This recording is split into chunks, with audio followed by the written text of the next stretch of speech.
నమస్తే, నేను Deepa. Welcome to Suman TV. ఈ మధ్య కాలంలో చాలా మంది దగ్గర వింటున్న ప్రాబ్లం జాయింట్ పెయిన్స్. అసలు ఈ జాయింట్ పెయిన్స్ ఎందుకు వస్తాయి? కారణాలు ఏంటి? ట్రీట్మెంట్ ఆప్షన్స్ ఏంటి? మన లైఫ్ స్టైల్లో చేంజెస్ చేసుకోవడం వల్ల కొంతవరకు ఈ జాయింట్ పెయిన్స్ నుండి తప్పించుకోవచ్చా? ఈ విషయాలన్నీ డిస్కస్ చేయడానికి మనతో పాటుగా ప్రముఖ orthopedic and joint replacement surgeon doctor Krishna Chaitanya garu ఉన్నారు. Hello doctor. Hello madam. Joint pains చాలా మందిని ఇబ్బంది పెడుతున్నాయి. ఎవరిని అడిగినా అంటే యంగ్ ఏజ్ లేదు, ఎల్డర్లీ పీపుల్ లేదు, అందరూ జాయింట్ పెయిన్స్ వస్తున్నాయి అంటున్నారు. ఎందుకు? ఎక్కువగా ఉరుకుల పరుగుల జీవితం అయిపోయింది దానివల్ల, లేకపోతే ఎందుకు వస్తుంది జాయింట్ పెయిన్స్ అనేది? So most of the time అంటే జాయింట్ పెయిన్స్ అనేది ఎప్పుడు ఉన్నాయి. ఇప్పుడు ఏంటి అంటే మన యొక్క లైఫ్ స్టైల్స్ వల్ల ఈవెన్ కొంచెం younger population, younger age group like 30 years 40 years ఆ ఏజ్ గ్రూప్లో కూడా చూస్తున్నాం. ఓకే. ఇప్పుడు వయసు పెరిగే కొద్దీ above 50 years, above 60 years generally దాంట్లో ఆర్థరైటిస్ అంటాం. అంటే అరుగుదల వల్ల వచ్చే నొప్పులు చూస్తూ ఉంటాం.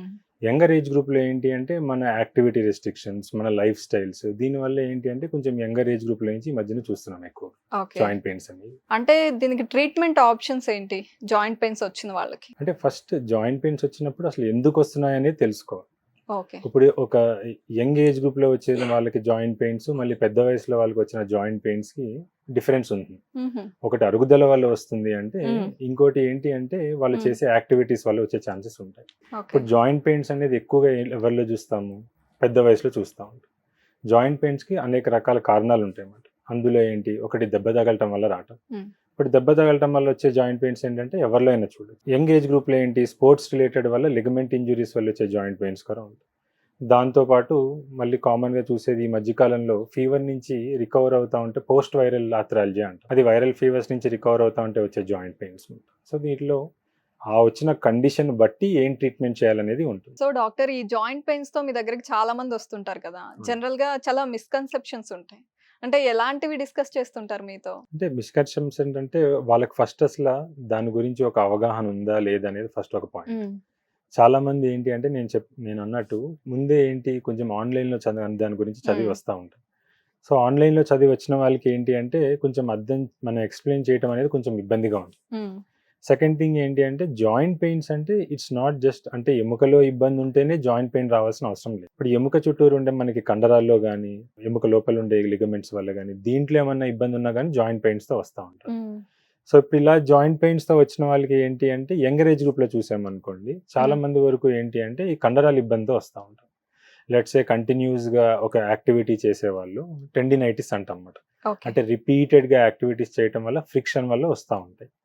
ఇప్పుడు ఎల్డర్లీ ఏజ్ గ్రూప్లో వచ్చారనుకోండి, పెద్ద వయసులో వాళ్ళు వచ్చిన వాళ్ళకి mostly it's because of age related arthritis అంటాం.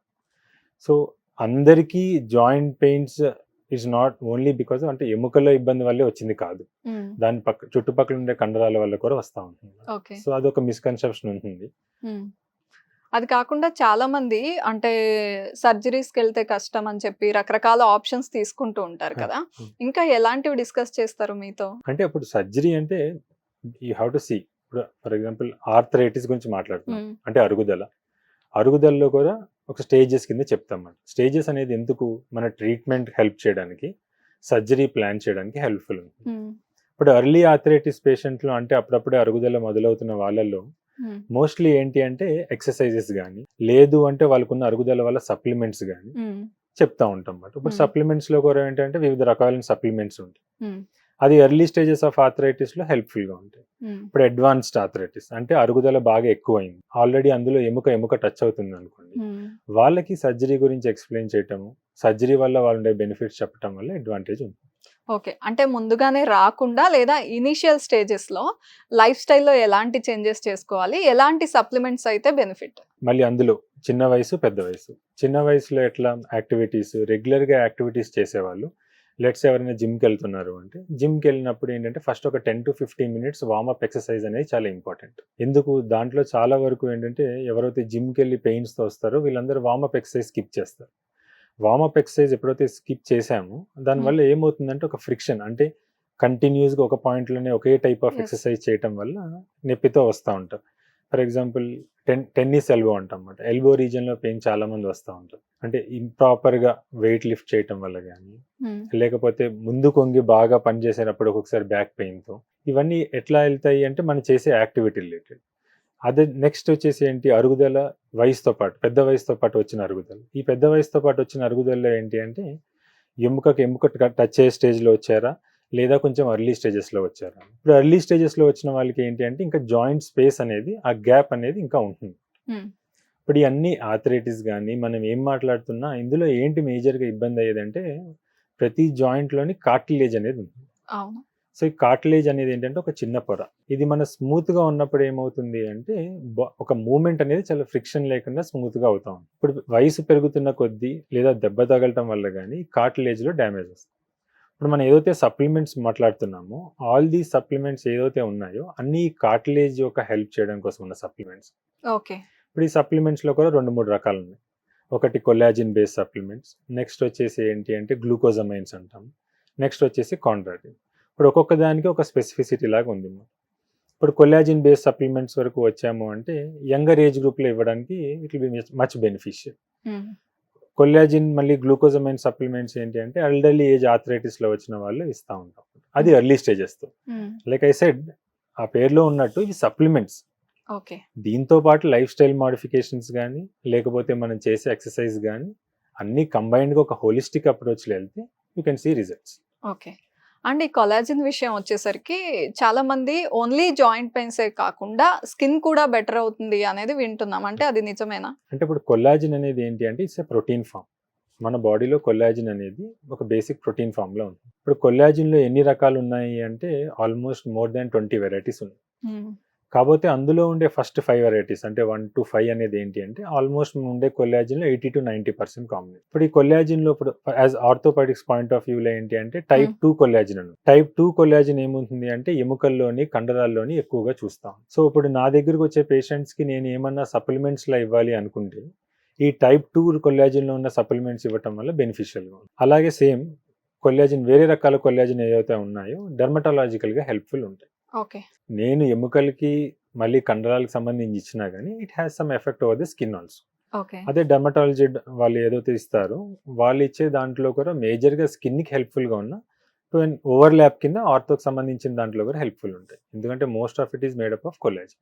Okay doctor. అంటే is there any science behind it? అంటే సైన్స్ అంటే ఏంటి అంటే ఇప్పుడు మళ్ళీ మనం ఏదైతే ఆర్థో పాయింట్ ఆఫ్ వ్యూ వరకు వచ్చేసేటప్పటికి మనకి జాయింట్లో కార్టిలేజ్ అనేది ఉంటుంది. ఓకే. ఈ కార్టిలేజ్ అనేది ఏంటంటే ఒక చిన్న పొర. ఇప్పుడు ఈ కార్టిలేజ్కి బిల్డింగ్ బ్లాక్స్ అంటే కార్టిలేజ్ దేని వల్ల ఫామ్ అయి ఉంటుంది అంటే కొల్లాజిన్, లేకపోతే గ్లూకోజమైన్, లేకపోతే కాండ్రాటిన్స్. సో మనం వయసు పెరిగే కొద్దీ ఏంటి అంటే న్యాచురల్గా మన బాడీలో ఈ కొల్లాజిన్ ఫార్మేషన్ కానీ లేకపోతే కాండ్రాటిన్ ఫార్మేషన్ కానీ గ్లూకోజమైన్ ఫార్మేషన్ కానీ ఇవి తగ్గుతూ ఉంటాయి అన్నమాట. సో ఈ తగ్గుతున్నప్పుడు ఏంటి అంటే మనం బయట నుంచి దానికి ఒక రికమెండెడ్ డోస్లో సప్లిమెంట్స్ లాగా ఇస్తూ ఉంటే దానికి డ్యామేజ్ అయిపోయింది హీల్ అవ్వడం కంటే ఏదైతే నార్మల్గా ఉందో ఆ నార్మల్సీ మెయింటైన్ చేయడానికి హెల్ప్. ఓకే. అంటే ఎంతవరకు ఇంపాక్ట్ ఉంటుంది ఈ కొలాజిన్ వాడడం వల్ల? అంటే ఇందులో మళ్ళీ ఇంపాక్ట్ అనేది ఏంటంటే selection of patient is always important. ఇప్పుడు లెట్స్ ఒక 30 years, let's early 30s, late 30s, లేకపోతే 40 yearsలో వచ్చే పేషెంట్స్ వీళ్ళకి మోస్ట్లీ యాక్టివిటీ రిలేటెడ్ వస్తుంది. మనం కామన్ గా చూస్తున్నాం ఈ మధ్యన మ్యారథాన్ రన్నర్స్ అని చెప్పి యాక్టివ్గా ఏమైనా యాక్టివ్గా బాగా ఇన్వాల్వ్ అయ్యే వాళ్ళు జస్ట్ లైక్ ఒక సప్లిమెంట్స్ లాగా కొల్లాజిన్ సప్లిమెంట్స్ కానీ లేకపోతే గ్లూకోజమైన్ సప్లిమెంట్స్ చేయడం వల్ల it will be healthy joint. But that said again ఈ సప్లిమెంట్ అనేది to your natural life style మోడిఫికేషన్స్కి and also at the same time regular ఎక్సర్సైజెస్కి యాడ్ ఆన్ అయ్యి will have a better joint. So doctor, ఏ age group వాళ్ళకి supplements benefit అవుతాయి? అసలు life style changes చేసుకోవడం వల్ల జాయింట్ పెయిన్స్ రాకుండానే చూసుకోవచ్చా? ఏజ్ గ్రూప్ స్పెసిఫిక్గా అయితే అగైన్ మళ్ళీ selection of patient is always very important. Okay. So younger age group గురించి మాట్లాడదాం ఫస్ట్. యంగర్ ఏజ్ గ్రూప్లో ఉండే యాక్టివిటీస్ చేసే వాళ్ళకి రెగ్యులర్గా యాక్టివిటీస్ చేసే వాళ్ళకి joint is always basically about mobility. So ఎంత కదలిక ఉంది, మొబిలిటీ అంటే కదలిక, ఎంత కదలిక ఉంది అంటే అంత హెల్దీ జాయింట్ ఉన్నట్టు. ఇప్పుడు దీంతో పాటు మొబిలిటీతో పాటు అంటే కదలికతో పాటు నొప్పి ఉన్నప్పుడు ఏంటి అంటే దానికి సంబంధించి కొన్ని టెస్టులు చేస్తాం, లైక్ ఎక్స్రే తీయటం కానీ లేకపోతే దానికి సంబంధించి వేరే పరీక్షలు ఏవి ఉంటాయి చేస్తాం. అందులో వాళ్ళు చేసే యాక్టివిటీస్కి ఈ కొల్లాజిన్ సప్లిమెంట్స్ కానీ లేకపోతే గ్లూకోజమైన్ సప్లిమెంట్స్ కానీ ఇవ్వటం వల్ల వాళ్ళు చేసే యాక్టివిటీస్కి కొంచెం లాంగ్ టర్మ్గా బెనిఫిషియల్గా ఉంటుంది. అదే ఇప్పుడు లేట్ అంటే అరుగుదల వల్ల వచ్చిన ఆర్థరైటిస్ అని ఏదైతే ఉందో అరుగుదల వల్ల వచ్చిన ఆర్థరైటిస్లో దాంట్లో నేను చెప్పినట్టు స్టేజెస్ కింద ఉంటాయి. అర్లీ ఆర్థరైటిస్ అంటే స్టేజ్ 1 స్టేజ్లో ఇంకా గ్యాప్ మెయింటైన్ అవుతుంది. వీళ్ళకి సప్లిమెంట్స్ ఇవ్వటం వల్ల దాంతో పాటు ఎక్సర్సైజ్ చేసుకుంటా ఉంటే హెల్ప్ఫుల్గా ఉంటుంది. రైట్. మీరు అంటున్నారు కదా గ్లూకోజమిన్ కానీ కాండ్రైటిన్ కానీ లేదా ఇప్పుడు కొలాజిన్ కానీ, కొలాజిన్కి ఈ రెండు సప్లిమెంట్స్కి ఏంటి డిఫరెన్స్? అంటే ఇప్పుడు అన్ని బేసికల్గా ఏంటి అంటే ఆ కార్టిలేజ్లో ఒక ప్రొడక్ట్, ఆ కార్టిలేజ్లో ఏదైతే ఉన్నాయో మల్టిపుల్ టైప్స్ ఆఫ్ దాంట్లో ఇవి బిల్డింగ్ బ్లాక్స్ లాగా. ఓకే. సో బేసికల్గా లెట్స్ ఫస్ట్ కొల్లాజిన్ గురించి మాట్లాడదాం. కొల్లాజిన్ అని నేను చెప్పాను కదా, మల్టిపుల్ టైప్స్ ఉంటాయి. ఇందులో ఎముకకు సంబంధించి ఏంటి అంటే కాంపోజిషన్ టైప్ 2 కొల్లాజిన్ అనేది ఎక్కువగా చూస్తాం. Next glucosamine. గ్లూకోజమైన్ అనేది ఏంటంటే it's more of an amino sugar అంట. ఇందులో ఏం చేస్తుంది ఇది? కొల్లాజిన్ అనేది గ్లూలా అంటే దాని వేరే పేరుగా గ్లూలా అంటే, ఈ గ్లూకోజమైన్ ఏంటంటే కుషన్ అంటాం. సో అన్నిటికీ ఎవ్రీథింగ్ ఈజ్ ఇంటర్లింక్డ్. సో అందుకే మనకి ఏదైతే మెడికేషన్స్ ఉన్నాయో అవి కూడా ఏంటి అంటే అన్ని మిక్సప్ కింద ఉంటాయి అన్నమాట. ఈ medication collagen plus glucosamine plus కాండ్రాటిన్ అన్ని అడిషనల్ గా ఉంటాయి అన్నమాట దాంతో. ఇప్పుడు ఈ గ్లూకోజమైన్ కానీ ఇవి కానీ వాడుతూ ఉంటే ఏంటి అంటే రీసెర్చ్ ఏమంటున్నాయి, దీంట్లో యాంటీ ఇన్ఫ్లమేటరీ అంటాం. యాంటీ ఇన్ఫ్లమేటరీ అంటే ఏ జాయింట్లో అయినా అరుగుదల వస్తుంది అంటే దాంట్లో ఇన్ఫ్లమేషన్ ఉన్నట్టు, అంటే వాపు ఉన్నట్టు. వాపు అంటే బయటికి కనపడే వాపు కాదు, లోపల ఉండే వాపు. సో ఈ వాపు తగ్గడానికి మనం ఇచ్చే ఈ సప్లిమెంట్స్ కొల్లాజిన్ కానీ గ్లూకోజమైన్ కానీ యాంటీ ఇన్ఫ్లమేషన్ అంటే వాపు తగ్గడానికి హెల్ప్ చేస్తాయి ఈ రెండు. దాని తర్వాత ఏంటి, యాంటీ ఆక్సిడెంట్ అంటాం. యాంటీ ఆక్సిడెంట్ అంటే ఏంటి, ఈ వాపు ఎప్పుడైతే లోపల ఎక్కువ అయిపోతూ ఉంటుందో దాంట్లో రాడికల్స్ వెళ్ళి జాయింట్ని బేసికల్గా కార్టిలేజ్ని డ్యామేజ్ చేస్తూ ఉంటాయి అన్నమాట. అగైన్ ఈ సప్లిమెంట్స్ ఇవ్వటం వల్ల యాంటీ ఆక్సిడెంట్ ప్రాపర్టీస్లో ఆ రాడికల్స్ని కొంచెం డిస్ట్రాయ్ చేయడానికి హెల్ప్ చేస్తుంది. సో బేసికల్గా ఇండైరెక్ట్లీ ఇవి ఏం చేస్తున్నాయి, అది ఏదైతే కార్టిలేజ్ ఉందో ఆ కార్టిలేజ్ హెల్త్ ప్రొటెక్షన్ కోసం హెల్ప్ చేస్తుంది. రైట్. ఇది కాకుండా జనరల్ గా అందరికి ఒక మిస్కన్సెప్షన్, అది నిజమో తెలీదు అందుకే అడుగుతున్నాను. స్టెప్స్ ఎక్కొచ్చి కానీ దిగకూడదు, దిగితే మోకాళ్ళు అంటే జాయింట్ పెయిన్స్ వస్తాయి, లేకపోతే అరుగుదల అందుకే స్టార్ట్ అవుతుంది అంటారు, అది నిజమేనా? అంటే మళ్ళీ అదే మీరు అడిగిన దాంట్లో ఇందాక అన్నట్టు ఏం చేసినా హై ఇంపాక్ట్ లో ఇంపాక్ట్ అంత. ఓకే. సో మనం మోకాల గురించి మాట్లాడతాం. మోకాల గురించి వరకు చేసినప్పుడు ఏంటంటే ఇఫ్ యూఆర్ వాకింగ్ ఆన్ అంటే ప్లెయిన్ రోడ్ మీద నడుస్తున్నారు, సో బేసికల్గా ఏంటంటే వెయిట్ డిస్ట్రిబ్యూషన్ అనేది ఈక్వల్గా ఉంటుంది. ఇప్పుడు మనం ఎప్పుడైతే స్టెప్స్ ఎక్కటం కానీ దిగటం కానీ పెద్ద డిఫరెన్స్ ఉండదు, ఏదైనా ఒకటి ఎక్కటం కానీ దిగటం కానీ చేస్తున్నప్పుడు ఏంటి అంటే లోడ్ అనేది ఆ మోకాళ్ళ మీద ఎక్కువగా పడతా ఉంటుంది. సో ఎప్పుడైతే అరుగుదల మార్పులు స్టార్ట్ అవుతున్నాయో ఇలా హై ఇంపాక్ట్ ఉండే ఏంటి యాక్టివిటీస్, స్క్వాటింగ్ అంటే కింద కూర్చుని చేయటము, రెండోది ఎక్కువ మెట్లెక్కి దిగటము, ఇవనేది ఏంటంటే దాని మీద ప్రెషర్ ఎక్కువ పడతాయి కాబట్టి రెస్ట్రిక్ట్ చేయమంటాం. ఎంతవరకు మాక్సిమం రెస్ట్రిక్ట్ చేస్తే అంత మంచిదని చెప్తాము. ఓకే. అంటే ఇంతకు ముందు అంటే ఒక 10 years ago చాలా మంది ఎక్సర్సైజ్ కోసం మెట్లెక్కి దిగండి బాడీ కదులుతుంది కదా అని కూడా చెప్పేవాళ్ళు. అంటే ఇది కాంట్రడిక్టరీ స్టేట్మెంట్స్ లాగా ఉన్నాయి. అప్పుడు అలా చెప్పేవాళ్ళు, మళ్ళీ ఇప్పుడు ఎక్కొద్దు దిగొద్దు అని చెప్తున్నారు. ఇప్పటికీ కూడా కార్డియాలజిస్ట్ ఎప్పుడైనా మీరు మాట్లాడితే వాళ్ళు మెట్లెక్కి దిగటం మంచిదని చెప్తారు. But an orthopedic point of వ్యూలో ఏమవుతుంది అంటే మోకాలు ఇబ్బంది ఎక్కువ అయ్యే ఛాన్స్ ఉంటుంది అని చెప్పి ఇప్పుడు ఎక్కి దిగకూడదు అనేది కాదు. ఒకవేళ మోకాలు నొప్పులు స్టార్ట్ అయిన తర్వాత జాగ్రత్త పడే దాంట్లో ఎక్కి దిగటం ఎంతవరకు తగ్గించుకుంటే అంత మంచిది. ఓకే. రాకముందు ఈజ్ ఇట్ ఓకే అంటే మోకాళ్ళ నొప్పులు స్టార్ట్ అవ్వక ముందు నార్మలేనా అది? అంటే నార్మల్ అంటే మళ్ళీ అగైన్ మీకు పెయిన్ ఒకసారి స్టార్ట్ అయిన తర్వాత అవాయిడ్ చేస్తే బెటర్. ఓకే. మెట్లెక్కి దిగటం అనేది ఒక ఎక్సర్సైజ్ కార్డియాలజిస్ట్ వాళ్ళు చెప్తా ఉంటారు, గుండెకి సంబంధించి మంచిది అని చెప్పి. అది they will be in a better position to comment. మా వరకు వచ్చేసే వరకు మేమేం చెప్తాము, ఇది ఎక్కువ చేసే కొద్దీ లోడ్ ఎక్కువ పట్టడం వల్ల అరుగుదల అనేది ఎక్కువగా ఫాస్ట్గా అయ్యే ఛాన్స్ ఉంటుంది అనేది కాన్సెప్ట్ అనమాట. సో దాని ప్రకారంగా అవాయిడ్ చేస్తే బెటర్ అని. మీరు ఇందాక అడిగినట్లు మెట్లు ఎక్కి దిగే అని చెప్పి, సో అరుగుదలే కాకుండా చాలా మందికి ఈ మధ్య కాలంలో మీరు చూసారంటే స్పోర్ట్స్ ఇంజరీస్ చాలా పెరిగిపోయాయి. స్పోర్ట్స్ ఇంజరీస్లో కామన్గా ఏం చూస్తాము, మోకాల్లో కానీ లేకపోతే షోల్డర్లో కానీ చూస్తాం. మోకాళ్ళ వరకు వచ్చేసి లిగమెంట్ ఇంజరీస్ ఉంటాయి. దాంట్లో చాలా కామన్గా ACL, PCL అంటారు. ఇప్పుడు మెట్లు ఎక్కి ఈ ACL, PCL ఇంజరీస్ ఉన్న వాళ్ళకి యంగర్ ఏజ్ గ్రూప్లో అయినా కానీ మెట్లు ఎక్కి దిగుతూ ఉంటే ఇట్లా జారిపోయే లక్షణాల కింద కనిపిస్తూ ఉంటాయి. సో ఆ లిగమెంట్ ఇంజరీస్ ఉన్న వాళ్ళకి మెట్లు ఎక్కకూడదు అనేది ఎందుకు అంటే దాన్ని అడ్రస్ చేయడానికి. అదే ఇప్పుడు పెద్ద వయసులో ఎందుకు చెప్తున్నాము, లోడ్ పడితే అరుగుదల ఫాస్ట్గా అవుతుందని చెప్పటం. So that's complete again age వల్ల వచ్చే డిఫరెన్స్ మాట. స్పోర్ట్స్ ఇంజరీస్ ఉన్న వాళ్ళు, ACL, PCL ఇంజరీస్ ఉన్న వాళ్ళు ఎక్కి దిగుతూ ఉంటే ఇట్లా గివింగ్ అవే అంటాం, అంటే జారిపోతానేమో అని ఒకటి ఉంటుంది, దానివల్ల అవాయిడ్ చేయమంటాం. అందరికీ లిగమెంట్ ఇంజరీస్ ఉంటాయని కాదు కదా, సో ఉంటే అవాయిడ్ చేస్తే బెటర్. రైట్. కానీ డాక్టర్ చాలా ఇయర్స్ క్రితమే ఫారిన్ కంట్రీస్‌లో ఎక్కువ మంది ఈ సప్లిమెంట్స్ కొలాజిన్ కానివ్వండి ఏదైనా సరే వాడేవాళ్ళు. ఎక్కువ చూసేవాళ్ళం. కానీ ఇండియాలో ఒక 7, 8 ఇయర్స్ మేబీ 7, 8 ఇయర్స్ నుండి ఇక్కడ స్టార్ట్ అయింది. యాహ్! సో ఏంటది? అంటే మన వాళ్ళకి ఇప్పటి వరకు అంత అవగాహన లేక వాడలేదా? అవసరం రాలేదా? ఏంటి ఫారినర్స్‌కి మనకి ఇండియన్స్‌కి డిఫరెన్స్? అంటే ఇట్స్ బేసికలీ లైఫ్ స్టైల్. ఇంతకుముందు వరకు మీరు చూసారు అంటే సిటీ పాపులేషన్ ఎంత ఉండేది? సిటీ పాపులేషన్‌లో ఉన్న వాళ్ళకి ఇంత యాక్సెస్ ఎన్ని ఉండేవి? ఇప్పుడు జిమ్స్ వరకు మాట్లాడుకుందాము. జిమ్ లెట్స్ సే ఒక 5 ఇయర్స్ బ్యాక్స్ ఎన్ని జిమ్స్ ఉండేవి? ఇప్పుడు చూస్తే every street has got a gym. So people are becoming more and more health conscious. So health conscious అవుతున్నప్పుడు ఏంటి? It's good to be health conscious. So మన exercise ఇవి చేస్తున్నప్పుడు ఏంటి అంటే కొన్నిసార్లు ఇంజురీస్ అయ్యే ఛాన్స్ ఉంటాయి. There is always that part, injury అయ్యే ఛాన్సెస్ ఉంటాయి. సో మళ్ళీ అగైన్ ఆ ఇంజురీస్ అవ్వడానికి ఏమన్నా హెల్ప్ఫుల్గా ఉంది అంటే ఈ సప్లిమెంట్స్.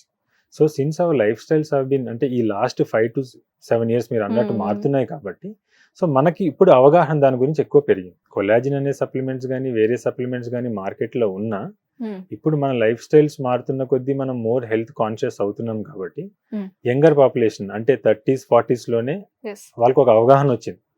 అది మంచిదే. మళ్ళీ మన మోకాలు అనేది కొంచెం జాగ్రత్తగా చూసుకోవాలి, జాయింట్స్ అనేది జాగ్రత్తగా చూసుకోవాలి. So they are started using supplements. Right. Final గా ఈ డిస్కషన్ అంతా చూస్తున్న వ్యూవర్స్ కి ఏం చెప్తారు? అంటే కొలాజిన్ ఎంత వాల్యూ అడిషన్ అవుతుంది వాళ్ళ లైఫ్ లో? వాళ్ళ లైఫ్ స్టైల్ చేంజెస్ చేసుకోవడం వల్ల వాళ్ళకి ఎంత బెనిఫిట్ ఉంటుంది? ఏం చెప్తారు ఆడియన్స్? మళ్ళీ again strictly saying this is an holistic approach. Okay. అంటే ఓన్లీ సప్లిమెంట్స్ వాడటం వల్ల, ఓన్లీ ఎక్సర్సైజ్ చేయటం వల్ల, లేకపోతే ఓన్లీ లైఫ్ స్టైల్ మోడిఫికేషన్ వల్ల you won't see a better result. అన్నీ హోలిస్టిక్గా అంటే ఎక్సర్సైజ్ చేయాలి, మనం చేస్తున్న ఎక్సర్సైజెస్కి సప్లిమెంట్స్లా తీసుకుంటా ఉంటే you will have a better joint. Mobility again it's all about mobility. When you have అంటే మొబిలిటీ బాగుంది అంటే మనకి కంప్లైంట్స్ రావడానికి ఆస్కారం ఉండదు అనమాట. సో ప్రాబ్లమ్ జనరల్ గా ఏదైనా చిన్న నొప్పి వచ్చిందంటే వాళ్ళే ట్రీట్ చేసేసుకుంటూ ఉంటారు. మీరు అన్నట్టు గూగుల్లో చూడటం ఇదంతా నాలెడ్జ్ ఎక్కువైపోయింది. సో ఎప్పుడు డాక్టర్ దగ్గరికి రావాలి? అంటే బేసికల్గా ఒకసారి ఒక యాక్టివిటీ చేసినప్పుడు ఏమన్నా చిన్నగా పెయిన్ వచ్చింది అంటే ఒక 1 or 2 days అబ్జర్వ్ చేయడంలో తప్పులేదు. బట్ అది ఒక కంటిన్యూస్గా అయిపోతున్నప్పుడు దట్ ఈస్ సంథింగ్ మనం దానికి సంబంధించిన ఆర్థోపెడిక్ డాక్టర్స్ని కన్సల్ట్ చేయాలి. ఇప్పుడు ఫర్ ఎగ్జాంపుల్ జాయింట్ పెయిన్ కానీ, కండరంలో ఇబ్బంది కానీ, మెడ నొప్పి కానీ, నడుము నొప్పి కానీ, కాలు నొప్పి ఇలా ఉన్నప్పుడు ఏంటి అంటే ఫస్ట్ మన యాక్టివిటీ వల్ల ఏదో ఒక 1 or 2 days వచ్చి పర్లేదు అన్న కంటిన్యూస్గా మనకి రోజు మార్నింగ్ లేచినప్పటి నుంచి ఒక బాదరింగ్గా ఉంది అంటే దాన్ని అడ్రస్ చేయాలి. ఆ అడ్రస్ చేయటంలో ఏంటి better to consult an orthopedician because they will be in a better position. మనకి ఏమి ఇబ్బంది ఉంది, దానికి ఏం చేస్తే బెటర్ అనేది చెప్పడానికి బెటర్గా ఉంది. Right. Thank you doctor. Thank you so much for your time. Thank you.